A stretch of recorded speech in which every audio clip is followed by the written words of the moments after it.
자, 여기 화면 보시면, 자, 화면을 보시면, 자, 1번, 요 화면이요. 1번, 새인 것 같다. 아니면 2번, 토끼인 것 같다. 둘 중에 1번하고 2번으로 해볼게요. 자, 1번 새, 2번 토끼, 1번일까요? 2번일까요? 2번 2번 토끼? 토끼. 아, 그 다음에 새 같다는 분은 아무도 없이요? 딱 새 봤을 모양 때 그냥 느낌이네. 자세히 보시는 게 아니에요. 자세히 보시는 게 아니고 그냥 딱 봤을 때 토끼. 토끼 같아요? 토끼. 어. 난 오리야. 넌 오리야? 아, 우리 애기들은 오리래요, 오리. 그리고 이게 오리 같기도 하고 토끼 같기도 한데, 자, 어떤 입장에서 보느냐에 따라서 달라진다는 거예요. 왼쪽을 중심으로 보면, 그러니까 화면을 이렇게 봤을 때 왼쪽 부분을 보면 새 부리 같지 않아요? 네, 맞아요. 근데 맞아요. 오른쪽을 중심으로 얼굴을 보면 뭐 같아요? 토끼. 토끼 같죠. 예. 입도 있는 것 같은데. 뭐도 있어? 입이 옆에 있는 것 같은데. 어허, 입도 있어요. 맞아. 입도 약간 주둥이가 이렇게 조금 들어간 것 같지 않아요? 네, 맞아요. 그 다음에 요거 한번 보세요. 요 누굴까요? 모나리자냐? 조금 애매하네. 모나리자는 여자고 이분은 남자입니다. 남자. 남자입니다. 네, 콜럼버스라고 이것을 뭐 아메리카 신대륙을 발견했다 어쨌다 하는 분 들어보신 적 있어요? 네. 네. 우리 윤숙진 선생님은 아주 뭐 또 지금 운동하시나 보네. 집에서 뭐 이렇게 걸어 다니시고 지금 아주 막 밝게 웃으시면서 걸어 다니고 있어. 콜럼버스예요, 콜럼버스. 아메리카 신대륙을 발견했다는 콜럼버스인데 유럽의 입장에서는 콜럼버스가 살고 있었던 손영수 선생님 죄송한데 그거 음성어 잠깐 해주세요. 네. 이 콜럼버스가 살고 있었던 유럽의 입장에서는 콜럼버스는 신대륙을 발견한 탐험가죠? 맞죠? 탐험가죠. 신대륙을 발견해준 고마운 사람이야. 그런 대륙이 있는지도 몰랐어. 유럽의 입장에서는 그렇죠. 근데 이쪽의 입장에서는 여기 신대륙에 사람이 살고 있었어요. 뭐 무인도 아니었죠? 사람 살고 있었죠? 주민들이 있었잖아요. 그 사람들의 입장에서는 이 사람이 신대륙을 발견한 사람이에요? 당연히 아니죠. 그냥 침략자죠, 침략자. 자기네들이 열심히 평화롭게 잘 살고 있는데 유럽에서 사람들이 와가지고 이 사람이 발견을 하고 나서 유럽에서 뭐 좀 뽑아먹을 게 없나, 이쪽에 뭐 뽑아먹을 게 없나 엄청 왔잖아요. 근데 그 사람들 입장에서는, 관점에서는 이 사람은 좋은 사람이 아니죠. 근데 이제 유럽의 입장에서는 뭔가 자원도 부족하고 유럽은 자원이 아무래도 부족하단 말이에요. 자원도 부족하고 그런 입장에서 아메리카 대륙을 발견했으니 얼마나 이 사람이 고마운 사람이고 좋은 사람이겠어요. 어느 입장에서 어떤 관점으로 바라보느냐에 따라서 다르다는 거죠. 사람이 살고 있었던 대륙을 발견해 놓고서는 자기네가 몰랐던 거지. 여기가 새로 생긴 땅이 아니잖아요. 새로 생긴 사람들이 아니야. 근데 우리는 학교에서 어떻게 배웠냐면 콜럼버스는 위대한 신대륙을 발견한 위대한 탐험가라고 배운 거죠. 그렇게 가르쳤죠. 그래서 우리는 한 관점을 어렸을 때부터 계속 주입당하면서 사는 거예요. 예를 들면 이 콜럼버스가 딱 있으면 이 사람을 이쪽 원주민의 관점에서 바라볼 수 있게끔은 완전히 차단됐죠. 아까 제가 이거 다시 보여드리면 우리 아이들은 우리 소년 선생님 아기가 지금 옆에서 같이 이걸 보고 있거든요. 이 아이들은 이거를 보면서 오리 같기도 하고 토끼 같기도 하고 새 같기도 하고 이렇게 하는데 우리는 완전히 차단이 된 거죠. 어렸을 때부터 이거는 새야 이렇게 주입이 되거나 이렇게 생긴 건 토끼야 이렇게 주입이 되면서 이때까지 살아온 거죠. 이때까지 한 관점만 강요받으면서. 그러니까 제가 아까 이제 말씀드린 것처럼 내 입장에서 말한다는 게 얼마나 중요한 거냐면 내 입장을 말하는 거가 어렸을 때부터 차단되면서 말을 했다니. 아이들 선생님들 애들 많이 혼내보셨죠? 저도 이제 많이 혼내봤는데 아이들을 혼내면서 제일 많이 하는 말이 뭔지 아세요? 아이들을 혼낼 때 우리 어른들이 엄마들이 부모들이 제일 많이 하는 말이 어따가 말대꾸야. 이 말 제일 많이 하죠? 말대꾸 하지 마. 어따가 따박따박 말대꾸야. 뭐 이런 말 되게 많이 하잖아요. 학교를 갔어요. 학교를 갔더니 애들이 질문을 하면 질문하지 말라고 그러는 거예요. 시간 없다 그러고 질문하지 마. 요즘 선생님들은 안 그러신다 그러더라고. 요즘 선생님들은 안 그러시는데 예전 선생님들은 우리는 그냥 가만히 이러고 앉아가지고 뭐를 질문하면 어떤 애가 되는 거예요? 나 되는 애. 선생님, 그 선생님이 지금 말씀하신 거는 조금 잘못, 제가 생각할 때는 저는 그렇게 생각하지 않는데요. 라고 말하는 순간 그 애는 어떻게 되는 거예요? 전교에서 찍히는 거죠. 예. 전교 선생님들로부터 대바라진 놈, 싸가지 없는 놈, 싹수가 노란 놈, 건방진 놈 이렇게 욕을 이제 먹게 되는 거죠.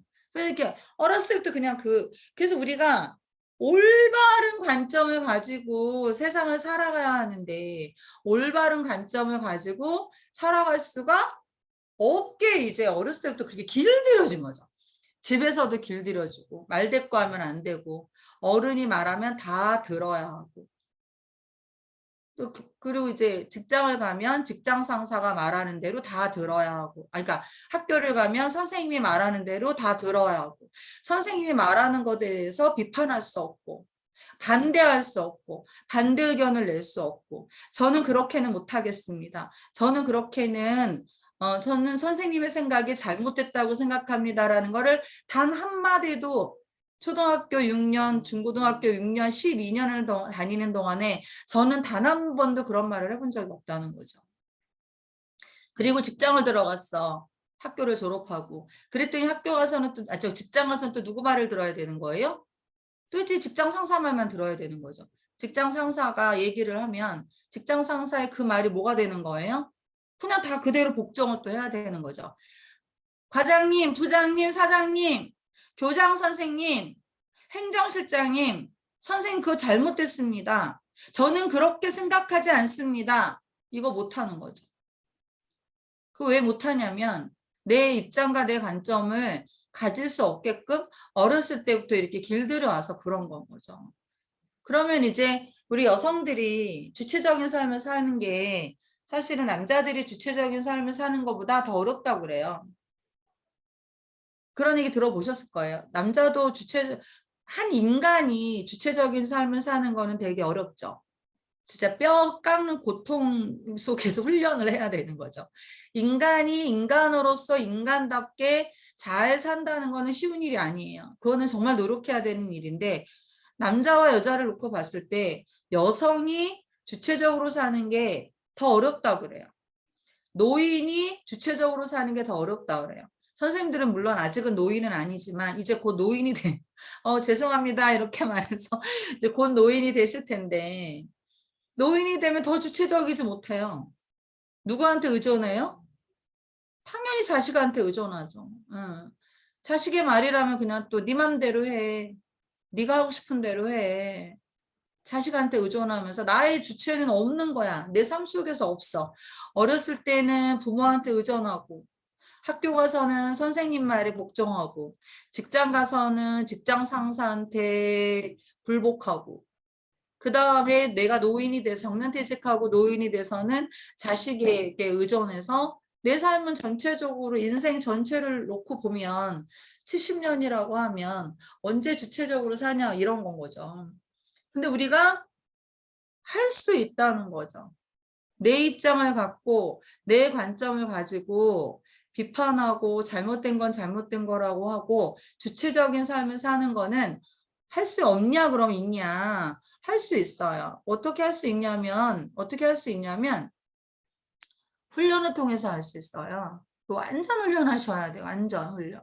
훈련을 하셔야 되는 거다. 그거는 뭐 이거는 그냥 별로 막 중요한 거 아니긴 한데 그냥 한번 제가 보여드릴게요. 한번 보세요. 이 화면에 제가 띄워드릴게요. 보이세요? 노동자는 득이 없다. 이게 뭔 말인지 난 모르겠어. 노동자는 뭐라고 이제 애들한테 쓰라고 한 거예요. 거기다가 네모 칸에다가. 그랬더니 노동자는 외국인이다. 노동자는 거지이다. 노동자는 장애인이다. 이렇게 쓴 거예요. 이게 아이들이 노동자를 바라보는 눈이에요. 근데 아이들이 노동자를 왜 이렇게 바라봤을까요? 언론에서 학교에서 이렇게 가르치는 거예요. 그러니까 애들이 이렇게 생각을 하지. 자, 이게 교훈이에요. 급훈. 학교 교실에 가면 이렇게 급훈 있잖아요. 거기 보세요. 잘 안 보이세요? 30분 더 공부하면 내 남편 직업이 바뀐다. 그 다음에 이 선생님 너무 좋지 않아요? 아침 먹고 오세요. 이런 좋은 선생님도 있고 엄마가 보고 있다. 뭐 이런 거. 엄마가 보고 있으니까 어떻게 하라는 거야. 여기 보시면 또 비슷해요. 이것도. 잠은 죽어서 자라. 무서워 죽겠어. 아유. 잠은 죽어서 자래요. 이게 교실에 붙어있는 급훈이라니까. 교훈이라니까요. 잠은 죽어서 자라. 이 뭐 어떻게 애들 좋을까 봐 그러는 건지. 자, 그런데 이런 관점을 가진 아이들도 있어요.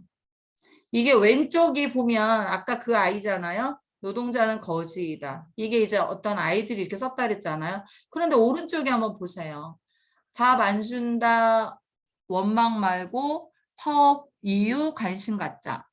우리 아이들이 밥 안 준다고 원망하지 말고 왜 도대체 우리 선생님들이 파업을 할 수밖에 없는지, 노동자들이 파업할 수밖에 없는지에 대해서 관심을 가져야 된다. 뭐 이런 아이들의 피켓 문구예요.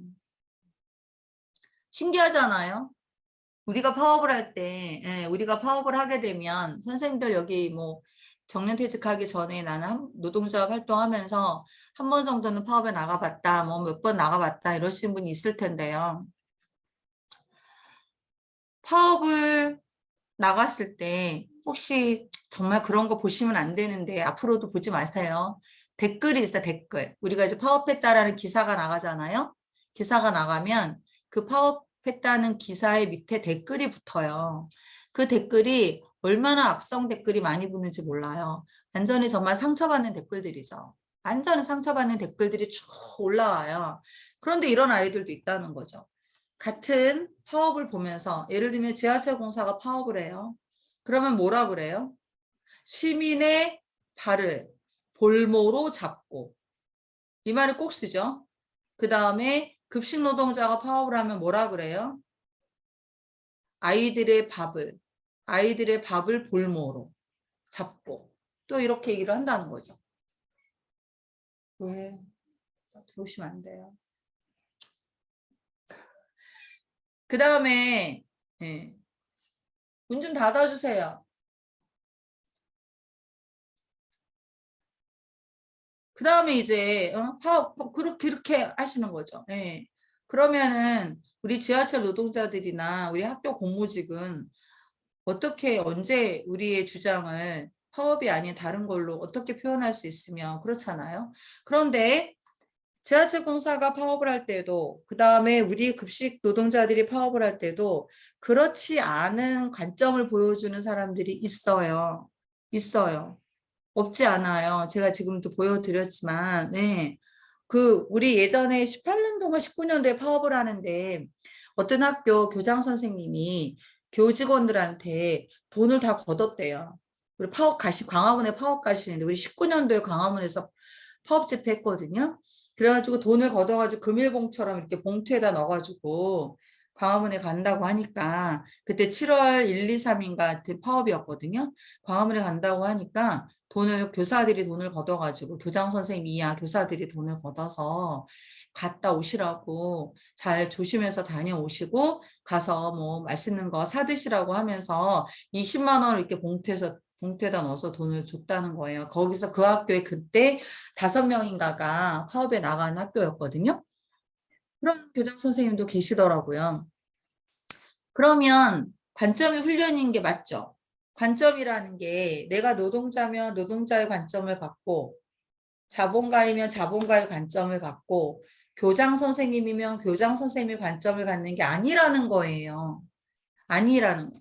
내가 노동자인데도 나는 노동자의 관점을 안 가지고 있는 분들이 진짜 많아요. 진짜 많거든요. 사실 노동자들은 가져야 되는 관점이 분명히 있잖아요. 근데 그 관점이 아닌 분들도 아까 제가 얘기했던 우리가 임금이 옛날에 100만 원이었는데 제 친구가 이제 서울에 있는 고등학교에서 아니 서울에 있는 초등학교에서 과학실무사예요. 우리도 있잖아요. 과학실무사. 이제 거기 서울에 있는 초등학교에서 과학실무사인데 걔는 제가 노조에서 이렇게 일하고 있는지 알고 있죠. 근데 이제 재작년인가 만났는데 저한테 막 뭐라 그러는 거예요. 왜 도대체 데모를 하냐고. 지금 우리가 처우가 자기가 과학실무사를 처음에 할 때보다 지금 처우가 얼마나 좋아졌는데 데모를 하니 이제는 데모하지 마. 노동조합이 데모하는 곳은 아닌 것 같아. 더 이상 난 노동조합이 데모를 안 했으면 좋겠어. 뭐 또 제가 걱정돼서 한 얘기이기도 하겠죠. 또 단식도 하고 막 이러니까 제가 단식하진 않았지만 이제 그런 거는 안 했으면 좋겠다. 뭐 이렇게 얘기하더라고요. 이게 노동자의 관점이 아니죠. 왜냐하면 제가 아까도 말씀드렸지만 우리는 정당하게 노동을 제공하고 정당한 노동의 대가를 받는 거예요. 그런데 그 정당한 노동의 대가를 주지 않는 사용자에게 우리에게 정당한 노동의 대가를 달라라고 주장하고 투쟁하는 건 당연히 우리가 가져야 되는 노동자의 관점인 거죠. 그게 올바른 것이라는 것에 대한 관점을 가져야 되는데 대부분의 노동자들이 주면 주는 대로 받아야 되는 게 맞다. 네? 주면 주는 대로 받아야지. 우리는 여기에 채용돼 와가지고 이력서 내고 들어와서 우리 뽑아주세요 하고 들어온 사람들인데 왜 도대체 그렇게 하지 않고 그거를 데모를 하고 투쟁을 하고 이렇게 말하는 노동자들 엄청 많아요. 그냥 우리가 파업을 이제 하잖아. 그럼 댓글이 달린다 그랬잖아요. 그럼 거기 댓글이 뭐라고 달리냐면 너네 그렇게 거기가 근무 조건이 안 좋으면 너네 나와. 누가 너네 보고 거기서 일하래. 내가 들어갈 테니까 좀 나오라 그래요. 그 자리에 내가 좀 들어가자. 나는 거기 들어가고 싶은데도 못 들어가고 있다. 그러면 그렇게 하기 싫으면 나오면 되지. 이렇게 얘기하는 댓글도 굉장히 많아요. 그런데 그런 댓글을 작성하는 사람들이 노동자가 아니냐, 무슨 재벌 2세냐, 그렇지 않아요. 네, 절대 그렇지 않다는 거예요. 그 사람들도 비정규직이고요. 실업자예요, 다. 대학생, 취업 준비하는 사람들, 이런 사람들이에요. 그런데 이제 그런 관점을 가지고 있는 거죠. 그렇게 댓글을 다는 그런 관점을 가지고 있는 사람들이 잘못된 사람들이냐? 저는 그렇게 생각하지 않아요. 제가 계속 얘기하는 거지만 어렸을 때부터 우리는 그런 관점을 가지게끔 지금 그렇게 살아온 거예요. 그런 관점에서 내가 가진 거야. 근데 여기 계신 분들은 지금 이런 관점을 안 가지고 있어요. 그건 왜 그래요? 노동조합을 통해서 활동을 하셔서 그래요. 예. 노동조합이라는 게 각 개별 노동자들이 모인 곳이잖아요. 각 개별 노동자들이 모여서 혼자 힘으로 하지 않는 거를 다 같이 모두 함께 하기 위해서 만들어진 거기 때문에 이게 이제 요 노동조합이라는 걸 나도 모르게 내가 노동조합 안에서 조합원으로서 있으시면서 물론 돈만 내신 분도 있겠죠. 나는 조합비만 냈다. 파업 한번 안 나간 사람도 있겠죠. 안 나간 분도 있겠죠. 그렇지만 거기다 조합비를 내고 노동조합에 함께 했다는 그것이 나를 또 이렇게 변화시키고 성장시키는 요인이 된다니까요. 선생님들도 모르게 이렇게 이제 변화 오시는 거죠. 그래서 파업을 해도 내가 파업을 안 나가도 파업은 하는 거는 나쁜 거야 라는 생각은 안 하시죠. 설마 여기 계신 분들이 파업은 나쁜 거야 라는 생각을 하시겠어요? 그런 생각은 안, 내가 못 가더라도 나는 정말 가지 않는 게 너무 미안하죠. 내가 못 가는 게 너무 미안하지만 파업을 하는 사람들이 그분들의 어떻게 보면 덕분으로 이렇게 노동조합 힘이 커지고 노동조합의 투쟁으로 처우가 좋아졌다는 것에 대해서는 부정하기가 어렵기는 하죠. 옛날에는 무슨 병가가 있었겠고 특별휴가가 있었겠어요.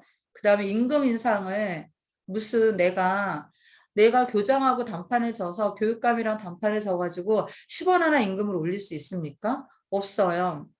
그러니까 여러분들 이제 저는 여러분들이 앞으로도 노동자로 살아가실 텐데 무슨 단시간 근로를 하시던 뭐 임시직을 하시던 어쨌든 너무 뭐를 해서라도 돈을 좀 벌어야 되는 게 아닌가 이런 생각을 하시고 계시는 분들이 정년퇴직자 중에는 더 많다고 봐요.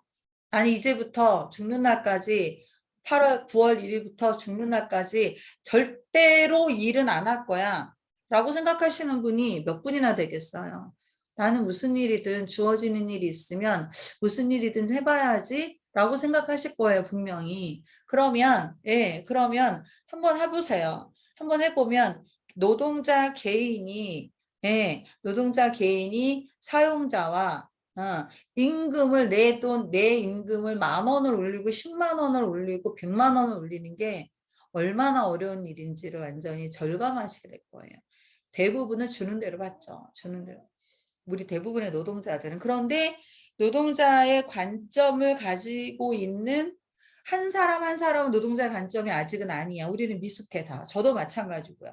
다 미숙한 사람들인데 노동조합이라는 게 노동자의 관점으로 만들어진 조직이기 때문에 노동조합이 사용자랑 투쟁을 했기 때문에 이렇게 변화가 됐던 거죠. 그래서 좀 어려운 얘기긴 한데 어려운 얘기고 딱딱한 얘기고 재미없는 얘기긴 한데 우리도 내가 그런 관점을 가지기 위해서 반드시 뭐 훈련하셔야 된다 뭐 이런 건 거죠.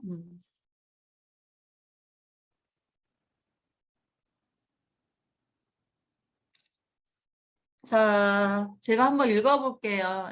노동자의 눈으로 세상을 보자인데 이제 저들의 눈이 아니라 우리 자신의 눈으로 세상을 보자. 무심코 보아오던 것을 유심히 살펴보자. 무심코 보아오던, 그러니까 예를 들면 이런 거예요. 예를 들면 아까 제가 이제 차 접대 얘기했잖아요. 근데 무조건 정말 행정실무사가 차는 접대하는 거죠. 그리고 그거를 아무도 이상하게 생각하지 않았어요. 옛날에는. 그리고 뭐 삼성이고 뭐 SK고 이런 대기업에서도 뭐 예전에는 다 누가 탔어요? 여성 직원이 차를 탔죠. 여성 직원이. 예. 아무도 그거를 이상하게 생각하지 않았어요. 당연히 여자니까 차를 타는 거죠. 이렇게 생각을 했다니까. 다 여자니까 차를 타지 그러면 뭐 남자가 타? 차를? 이렇게 생각하시던 시대가 있었던 그게 그렇게 오래된 일이 아닙니다, 여러분. 그렇게 오래된 일이 아니에요. 저희 그저께도 전화 받았어요. 행정실무사한테. 아직도 차접대를 시킨다고. 어떻게 하면 좋겠냐고 전화 와서 저희가 가가지고 책상 뒤집어 엎으려고요. 어떤 시대인데 지금 차접대를 시켜요. 예. 근데 지금도 전화가 왔다니까요. 며칠 전에도 전화가 왔다니까요. 세상이 많이 안 바뀌었어요, 아직. 지금도 아마 일반 대기업이나 이런 데서 차를 타야 될 일이 생기면 당연히 여성이 탈걸요. 근데 예전에는 더 아무도 아무렇지도 않았어요. 남자가 타면 이상하죠. 어머, 왜 남자가 차를 타? 남자가 왜 앞치마를 입고 부엌에 있어? 누구도 저렇게 하는 게 저게 맞는 건가라는 생각을 아무도 안 하다가 누가 선구자가 하는 거죠. 우리 학교도 마찬가지예요. 학교도 제가 여기를 17년도에 왔어요. 저는 학교에서 단 한 번도 하루도 근무를 해본 사람이 아니에요. 저는 누구냐면 그냥 일반 직장을 다니다가 평범한 일반 직장을 다니다가 여기에 이 노동조합의 직원으로 들어온 거예요. 2017년도에. 학교에서 근무를 하다가 여기를 온 게 아니라 노동조합의 직원으로 온 거죠. 2017년도니까 조금 됐네요. 이제 벌써 몇 년 됐네요. 근데 이제 우리 아이가 2017년에 몇 살, 대학교 1학년이었어요. 2017년도에. 그러니까 저도 아이를 키웠잖아요. 하나를 키웠는데, 그래서 학교를 보냈잖아요. 우리 아이를. 그런데 2017년도에 제가 우리 노동조합을 오고 나서 학교에 조리실무사가 있고 조리사가 있고 사서가 있고 영양사가 있고 돌봄 전담사가 있고 당직 기사님이 있고 청소하시는 분이 있다라는 거를 그때 알았어요. 2017년도 여기 노동조합에 와가지고 학교는 교사하고 교사밖에 없는 줄 알았어. 진짜. 그 공무원하고 그 행정실에서 일하는 분들이 공무원인 줄 알았어요. 다. 그 공무원하고 교사만 있는 줄 알았는데 그리고 급식실에 있는 분들이 공무직인지 몰랐어요. 우리 애 뭐 그거 뭐죠? 그거 뭐 식수 검수인지 뭔지 그런 것 때문에 제가 학교를 몇 번 갔었는데 그때도 그분들을 이렇게 봤어도 그냥 외부 업체에서 들어와서 위탁을 줘가지고 여기 와가지고 우리 애들 밥 해주는 줄 알았어요. 그랬는데 딱 들어왔더니 제가 노동조합에 들어왔더니 그렇게 수많은 다양한 공무직 비학교 비정규직 공무직들이 세상에 경기도에 170개가 있다는 거예요. 직종의 수가 170개. 그리고 비정규직의 수가 몇만 명, 경기도에만 뭐 5만 명. 정말 뒤를 자빠졌어요. 너무 놀라가지고. 그런데 예전에 그게 1년 되고 2년 되고 5년 된 게 아니라 30년 전부터 있었다는 거예요. 공무직이. 그래서 제가 너무 놀랐어요. 30년 전부터 공무직이 있어가지고 정말 제일 오래되신 분들이 공무직으로 정말 단 한 번도 안 그만두고 정년퇴직 하시는 분들이 정말 30년 되신 분들도 있다고 하더라고요. 행정신무사 이런 분들도. 그래서 제가 너무 놀란 거예요. 아, 세상에. 학교 비정규직. 그런데 옛날에는 노조가 없을 때는 완전히 진짜 완전 유령이셨다면서 유령. 완전히 학교 안에서도 공무직이 있는지를 모른대요. 학교 안에서도. 저는 당연히 학교를 안 다녔으니까 당연히 공무직이 없는 줄 알았죠. 저는 학교를 안 다녔으니까 제가 학교 공무직이 아니었으니까 그런가 보다 했는데 심지어는요. 지금 저번에 여기 특수교육 지도사가 계신지 모르겠는데 특수교육 지도사라는 직종이 있어요. 우리 그 공무직 중에. 그래서 학교 안에 특수교육 지도사라고 있어요. 그런데 그 같은 학교에 조리실에 있는 조리실무사가 우리 학교에 특수지도사라는 공무직이 있는지를 모른다 하더라고요. 대박이죠. 근데 이제 우리 조리실무사들은 다 알아. 왜 다 알아요? 밥 먹으러 가니까. 우리 공무직들이 밥을 먹으러 식당을 가니까 우리 학교에 조리실무사가 있구나. 이건 다 알아요. 이건 다 아는데 다른 사람들은 조리실무사는 다 아는데 예를 들면 무슨 초등보육 전담사, 특수교육 지도사 이런 거는 서로도 모르고 있는 거예요. 그만큼 우리끼리도 서로 뭐 존재감이 없는 건 거죠. 그래가지고는 공무직의 직위를 정말 향상시킬 수가 없는 거죠. 근데 이 얘기가 정년퇴직 하시는 분들한테 해당되는 얘기가 아니니까 제가 이제 이렇게 길게 얘기할 게 원래는 아니었구나. 이제는 정년퇴직을 해버리시니까. 오히려 정년퇴직 안 하시고 지금 계속 다니시는 분들한테 이 얘기를 제가 꼭 해야 되는 얘기인 거예요. 그런데 누군가가